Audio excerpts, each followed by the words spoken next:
بسم اللہ الرحمن الرحیم۔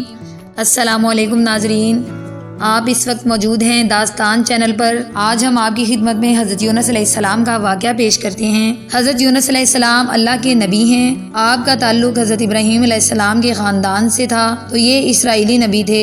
جب آپ کی عمر 28 سال ہوئی تو اللہ نے انہیں نبوت عطا کی۔ ناظرین، ویڈیو میں آگے بڑھنے سے پہلے آپ سے گزارش ہے کہ ویڈیو کو مکمل دیکھیں اور کمنٹ باکس میں اپنی رائے کا اظہار ضرور کریں۔ تو بڑھتے ہیں اپنی ویڈیو کی جانب۔ قرآن کریم نے حضرت یونس علیہ السلام کا قصہ بیان کیا ہے۔ قرآن پاک میں 6 صورتوں میں آپ علیہ السلام کا ذکر آیا ہے۔ حضرت یونس علیہ السلام کو قرآن نے ذوالنون اور صاحب الحوت کے ناموں سے پکارا ہے۔ صاحب الحوت سے مراد مچھلی والا ہے۔ حضرت یونس علیہ السلام کو عراق میں بھیجا گیا۔ یہاں کے لوگ کافر تھے۔ اس قوم کا مرکز نینوے میں تھا۔ آپ علیہ السلام نے انہیں ہدایت کا پیغام دیا اور واحد اللہ کی عبادت کرنے کا کہا، لیکن انہوں نے اللہ کو ماننے سے انکار کر دیا اور بتوں کی پوجا کرتے رہے، اپنے کفر پر قائم رہے۔ پھر انہوں نے حضرت یونس علیہ السلام پر ظلم کرنا شروع کر دیا۔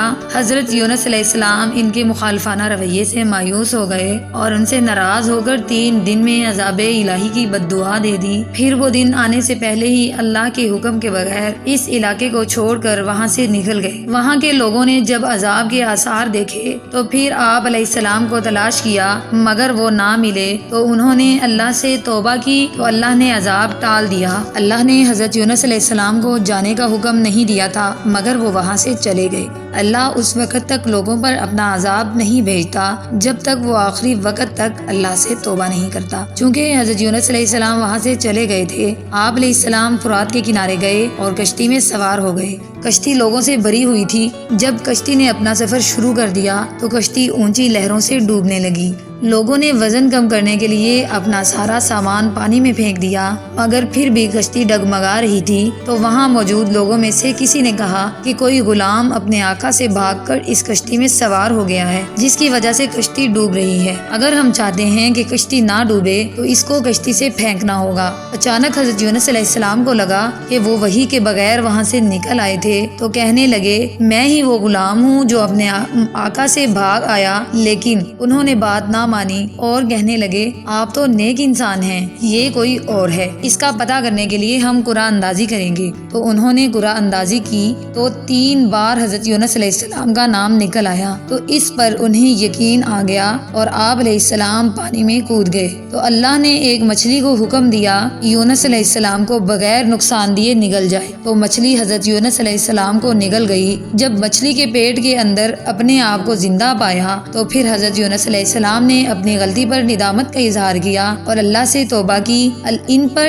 3 طرح کے اندھیرے تھے، مچھلی کے پیٹ کا اندھیرا، رات کا اندھیرا، سمندر کا اندھیرا۔ حضرت یونس علیہ السلام نے اللہ سے توبہ جاری رکھی اور اپنے کام کی معافی طلب کی۔ اللہ نے ان کو معاف فرما دیا اور مچھلی کو اگلنے کا حکم دیا، تو مچھلی نے یونس علیہ السلام کو سمندر کے کنارے اگل دیا۔ حضرت عبداللہ بن مسعود رضی اللہ تعالیٰ عنہ کہتے ہیں کہ جب مچھلی نے حضرت یونس علیہ السلام کو باہر نکالا تو آپ کا جسم ایسے پرندے کی طرح تھا جو ابھی پیدا ہوا ہو۔ ان کا جسم بالکل نرم تھا اور جسم پر کوئی بال نہیں تھا، مطلب بہت کمزوری کی حالت میں خشکی پر ڈال دیے گئے۔ پھر اللہ نے خشکی پر ایک بیل دار درخت اگایا۔ اس کے علاوہ اللہ نے ایک بکری بھیج دی جو گھاس اور جڑی بوٹیاں کھاتی تھی اور آپ کو صبح و شام دودھ پلاتی تھی، جس سے آپ میں طاقت آ گئی اور وہ درخت کے ساتھ جھونپڑی بنا کر رہنے لگے۔ کچھ دنوں بعد اس درخت کی جڑ میں اللہ تعالیٰ کی طرف سے کیڑا لگ گیا اور اس نے جڑ کو کاٹ ڈالا۔ جب درخت سوکھنے لگا تو یہ دیکھ کر یونس علیہ السلام کو بہت دکھ ہوا۔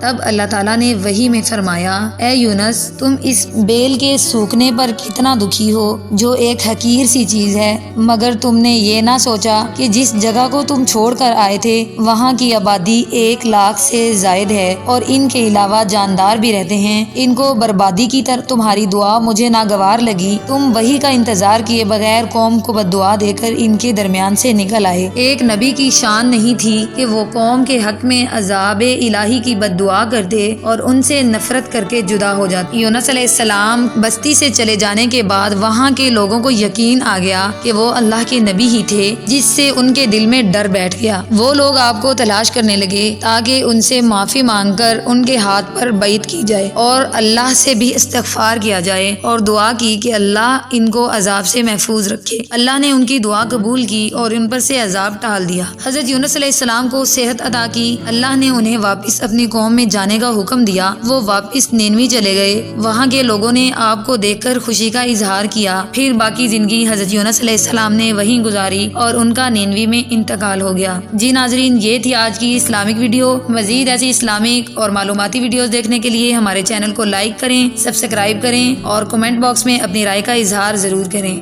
شکریہ۔